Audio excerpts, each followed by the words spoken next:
Magandang umaga mga kabay. So meron po akong estimate dito, 39672 ang model nito mga kabay, dito 5899. So ito mga kabay, gumagana. Ayan, sasaksak natin.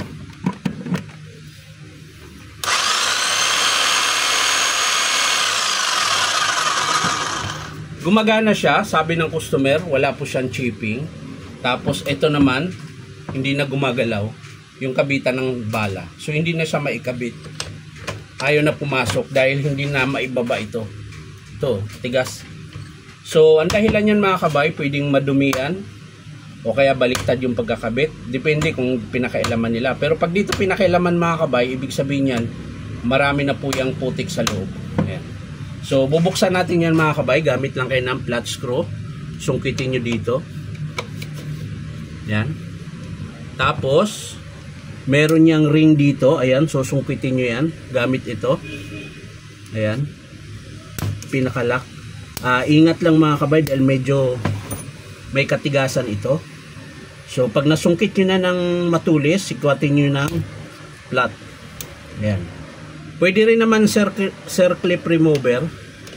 Pero pag ganito mga kabay, yung wala siyang butas, mahirap magtanggal. Minsan tumatalsik. Kaya ang ginagawa ko, sinusungkit ko na lang. Ayan. Ayan o. Pwede naman siyang kalasin. Ayan, kalas-kalas na. So, hindi naman po siya baliktad na pagkakabit. Marami lang po talaga siyang dumi. Ayan. Kaya hindi siya ayan o. Ang dami.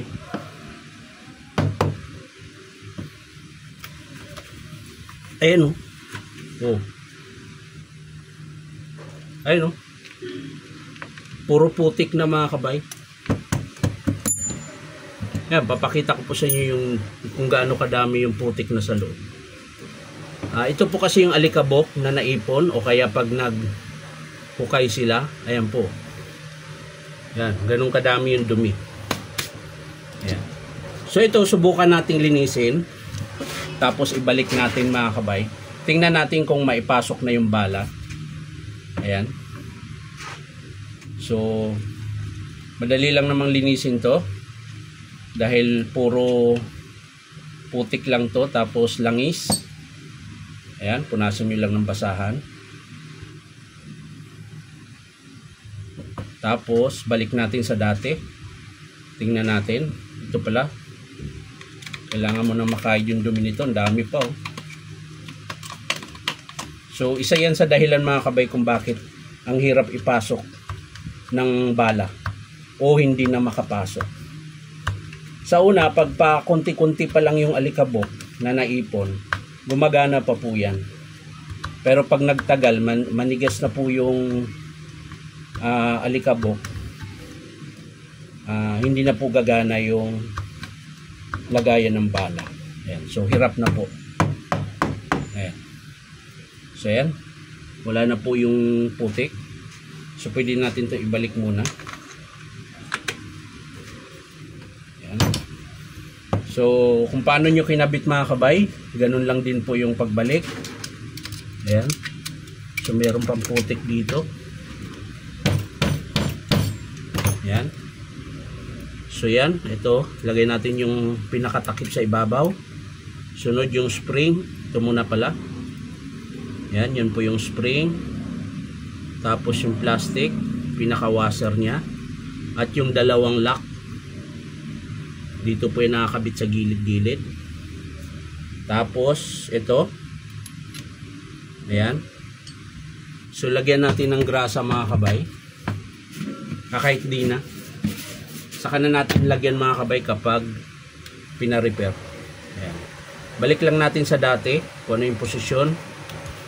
Ayan. Tapos ito. At yung rubber damper. Dito yan. Siyempre sunod yung washer. Panghuli yung lock. Ayan. So baba lang natin para ma-lock natin. Kailangan itong idiin mga kabay.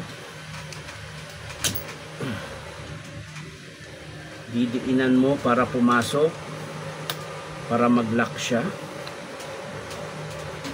Ayan.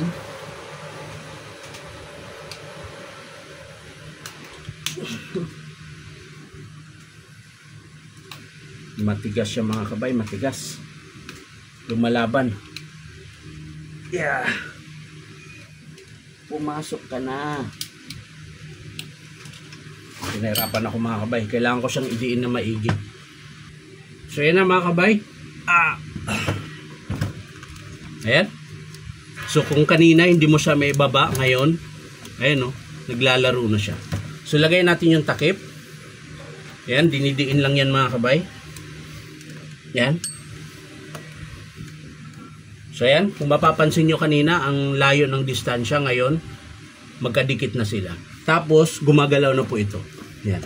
Ngayon tingnan natin kung papasok yung bala. Yun o.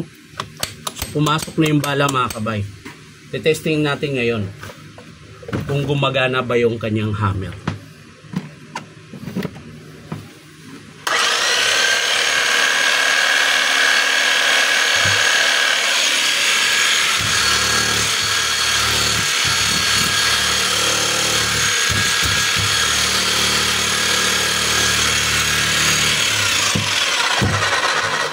So wala po talaga siyang hammer mga kabay. Pero at least na-solve na natin yung dito sa bala niya. Yung mahirap kalasin at mahirap din ipasok yung bala.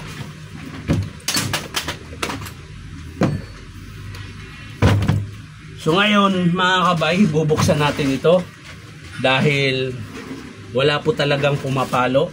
Ayan. So kailangan nating tingnan yung kanyang connecting rod kung putol ba o o-ring lang ang papalitan. So yan na mga kabay. Nabuksan ko na po yung screw niya, allen screw niya. So pwede na natin itong sikwatin. Yan. Para matingnan natin kung anong dahilan. Tigas.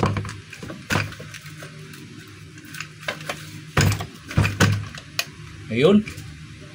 Lumabas din mga kabay. So kailangan lang natin itong matanggal yung connecting rod.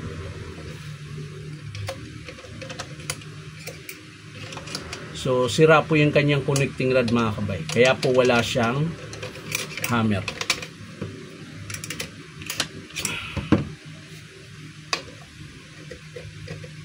So ayan po. Yan po yung dahilan kung bakit wala siyang hammer. So nalusaw po yung kanyang connecting rod, piston. Yan. So ang dahilan yan mga kabay, natuyuan dahil yung langis natapon. Kung mapapansin nyo mga kabay, ayan, meron siyang lamat dito. Yan. So natapon po yung langis niya. So dito naman sa may spindle, ayan, natuyuan na po. Ayan, kung mapapansin nyo, wala na po siyang langis. Dapat medyo mabasa yan. Yung striker niya, tingnan natin. Ayan, wala na rin po siyang langis, natuyo na. So kaya po siya walang hammer mga kabay. So check natin yung kanyang spindle, cylinder. Yan, ito po yung cylinder mga kabay. Yan. So ito pinupunasan ko to lagi dahil minsan nagka-crack po yan. Yung bakal na yan. So ito naman mga kabay, wala namang tama. Ayos lang. So hindi ho tayo magpapalit yan. Ngayon, papaandarin natin mga kabay na bukas. Ayan, sira din po yung motor cover niya. Ayan, kung mapapansin nyo, hindi ko pa siya binuksan pero umaangat na siya. Ibig sabihin basag po yan. So para malaman natin kung walang problema sa armature, kailangan natin paandarin na bukas. Ayan. So hanap lang tayo ng pambukas. Ayan.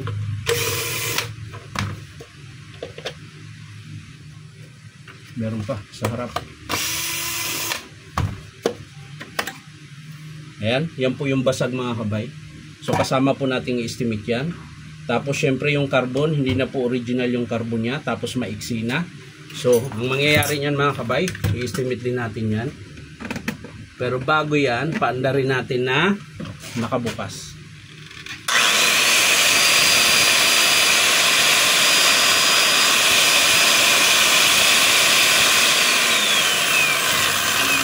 So yung tinuturo ko mga kabay, yun yung carbon, wala naman po siyang siklab.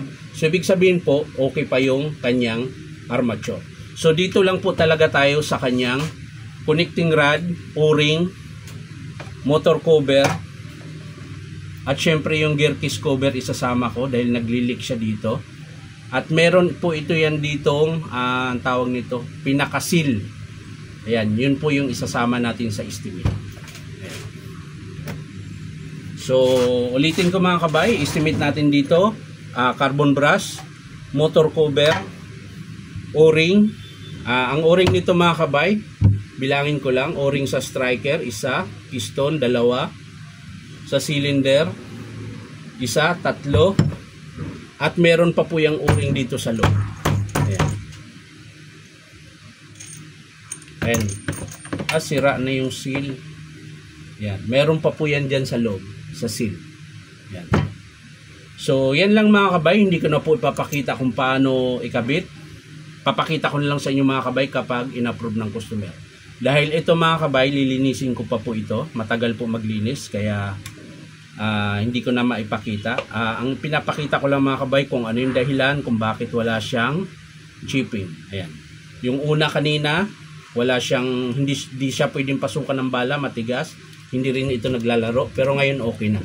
Pero ito mga kabay, i-estimate ko rin ito pala. Kasi manipis na yun. Parang malapit na mapupunit na po siya. Magpapalit din po ako. So yan lang mga kabay, maraming salamat sa panunod at palike and share na rin po. At syempre po baka pwede makahingi sa inyo isang subscribe dito po sa aking YouTube account na Inong Tabay. So maraming salamat. Bye bye.